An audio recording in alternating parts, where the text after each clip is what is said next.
అండి ఈరోజు మా లంచ్ అండ్ డిన్నర్ స్పెషల్ కూడా ఇదే. వేడి వేడి చేపల పులుసు. ఈ శీతాకాలంలో వేడి వేడిగా చేపల పులుసు కానీ వేడి వేడి బిర్యానీలు కానీ తినాలనిపిస్తుంది కదా అందరికీ.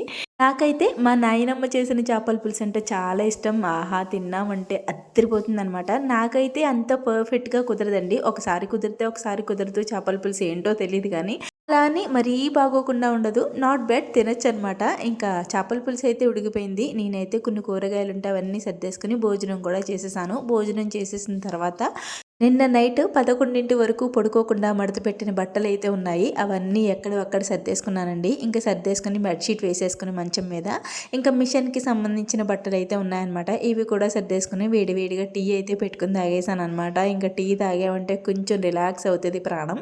నేను టీ తాగేలోపు మళ్ళీ కూడా వచ్చేసింది. ఉదయం మళ్ళీ పూలగా రెడీ అయ్యి వెళ్ళింది. ఈవినింగ్ వచ్చేటప్పటికి చూడండి ఎలా తయారైందో. అలా ఉంటుంది మరి పిల్లలతో. మీరైతే ప్లీజ్ వీడియోని లైక్ చేయండి. బాయ్.